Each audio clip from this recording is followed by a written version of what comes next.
Colin Holliday, Chairman, Southwell Cross UPRG, and a former lawless political prisoner. The victims of the Troubles are a very important group. Many of whom believe that their voice and needs have not been heard or met. Has the Historical Inquiries team helped to address the concerns and needs of the victims sector, and do you accept that many people within the lawless community think that the HET have in fact been a barrier to progression? Fact or fiction, Mike? Well, I'll take the two halves of the question, if you don't mind, and declare that I'm a former Victims Commissioner, having gone into the original setup in 07, 08. Are victims and survivors an important group? Yes, of course they are, and I see Alex, I see Jennifer, I see Peter at the front. Seems to me, with no disrespect to those who lost their lives during the conflict, including John McMichael, that sometimes we put such an emphasis and focus on them, we forget about the living injured, who are people we can actually do something to help. And in the year 2012, which is after all 18 years on from ceasefires, we still don't have a well-established, bedded-in, mature set of statutory agencies working on behalf of victims and survivors. The Victims and Survivors Commission was set up 4 years ago. I applied, like the other three who were eventually appointed, to be the single commissioner. Was put under huge moral pressure not to withdraw, to go in on the basis that 4 will work. 4 was never going to work, nothing to do with the personalities, but there is no institution on planet Earth that has 4 co-equal chairs or chief executives. As somebody said at the time, could you imagine the PSNI with 4 chief constables, all with equal power, nobody having the casting vote, as it were? There was supposed to be a forum. The forum is only now in 2012 getting up and running. There's supposed to be a victim service. It's only opened in the last number of months. So we're a long way away from giving victims and survivors the support that they deserve and that they should have. Will you address the second half of the question, Michael? Does the HE team, Historical Inquiries team, militate against loyalists?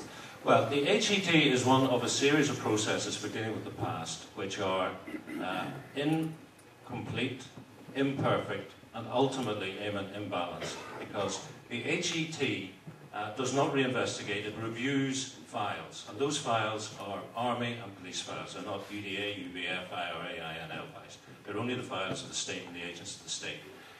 Alongside that, you've got the police ombudsman, by definition, only looking at alleged misconduct by the police, not by other actors in the Troubles. You've got public inquiries, which by definition only look at allegations of the state or agents of the state making mistakes. And now you have all these coroner's courts coming along under Article 2, which have the ability to be mini public inquiries into specific incidents of the past. So this is imbalanced, and the outcome will be that we rewrite the history of the Troubles and paint the state and the agents of the state as the only villains. And the HET does play a role in that. I accept that on occasions people do get comfort from the HET, but let me tell you one story, Eamon, about a woman who came to me when I was in the Victims Commission. She got a phone call from the HET and had never heard of them. So they explained who they were and what they intended to do, which was review the file on her husband's killing over 30 years previously. She said, "Oh my God, don't be doing that. I have moved on, I've changed home, I'm living in a different town, I'm remarried, I've got grandchildren by my second marriage." They said, "I'm sorry, it's our statutory duty, you can't stop us, we're only phoning to ask are there any questions you'd like us to investigate." She said no. They did their work, they came back 6 months later and they said, "We've finished our report, we're just checking. You don't want to see it." Human nature being what it was, she said, "Actually, I would like to see it." So she read it. For 36 years, she believed that what happened was her husband went to work, a car pulled up and she read that this happened. Somebody got out of the back seat. That's what she believed, that's what she read. That person walked up, shot her husband 4 times at point blank range. That's what she believed for 36 years, that's what she read. For 36 years, she believed he was dead before he hit the ground. She read he lay, calling her name, bleeding to death for 20 minutes. For whose benefit did that HET need to happen? And so what we have to ask ourselves is, first of all, what do we mean by dealing with the past? Define that for me, and then having defined it, tell me for whose benefit we're going to do it. Is it for the benefit of those impacted by incident, which is what we tend to do with the likes of HET? or are we trying to devise a process which will allow society to move forward? And those are not necessarily parallel tracks. I have to, got to be very careful. This is a very sensitive subject. That's why I let you go on a little bit, Mike. But I want the panel to be mindful of where we are in the course of the evening. Jeffrey, will you address the HET firstly, and then quickly move on to the whole issue of the victims and the preoccupation of victims in our society? Thank you. I agree largely with what Mike has said about the HET. I've had involvement in many cases with HET. And there is no one-size-fits-all solution to this. By our human nature, we are all different and we react in different ways.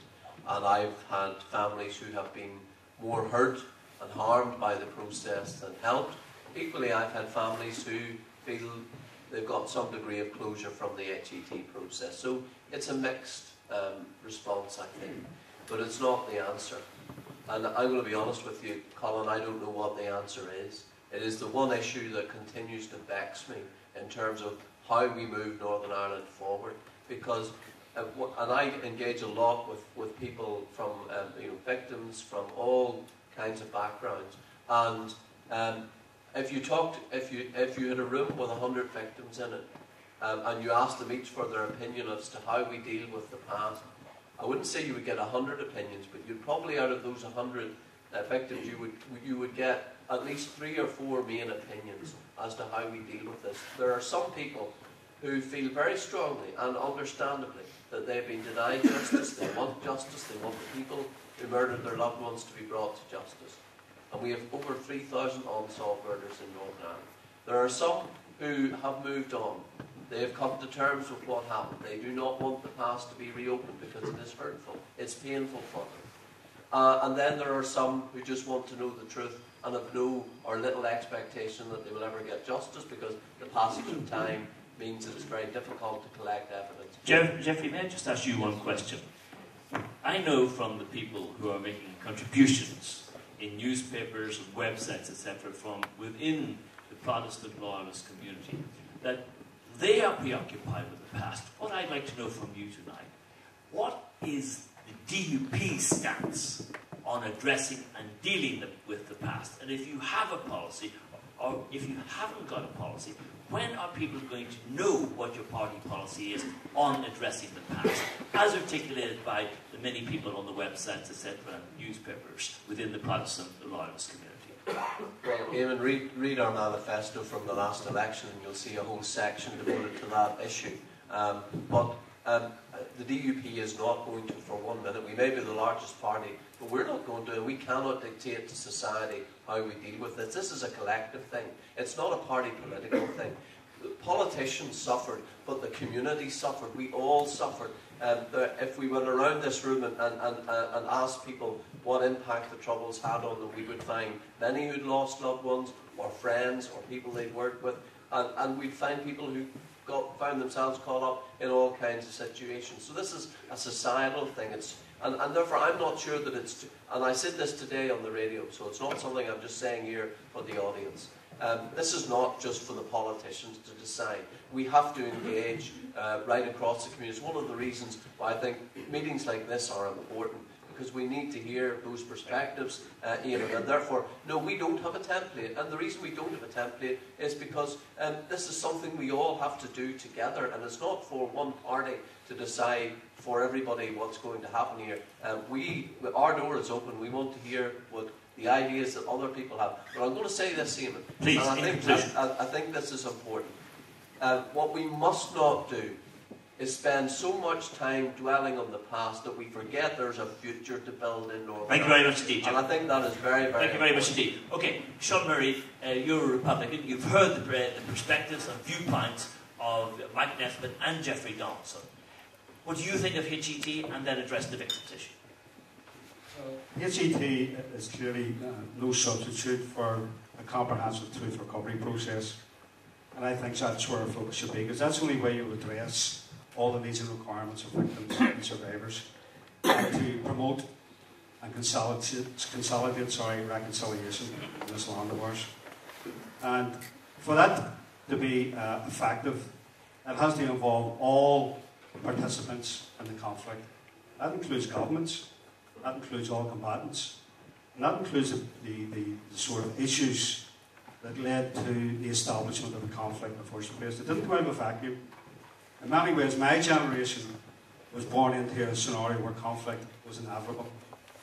As we were growing up, unbeknown to ourselves, a time bomb, a political time bomb was taken away, and that time bomb exploded in 1969. And our generation was unfortunate to be at the centre of that. So we need to develop that comprehensive mechanism. And from our perspective, from a Republican perspective, it needs to be independent, it needs to be international, and it needs to be transparent. There are many vested interests who will oppose that. But being realistic and honest, that's really where we're going to get to the bottom of these issues. It's corporate responsibility, it's collective responsibility, which will address the needs and requirements of victims. And they are many and varied. And this is part of the problem. For some victims, they just want closure. They just want information. A member of my family was killed by lawless paramilitaries. To this day, the police have yet to go and tell them that their daughter was shot dead. So any nugget of information is of value to them. They're not interested in prosecutions, they're not interested in who pulled the trigger. They just want to know why their daughter was shot dead. Other families will want prosecutions. That's why there's such a diverse range of needs and requirements. And that's what needs and calls for such a comprehensive recovery process. Thank you, Sean. I'm going to now pass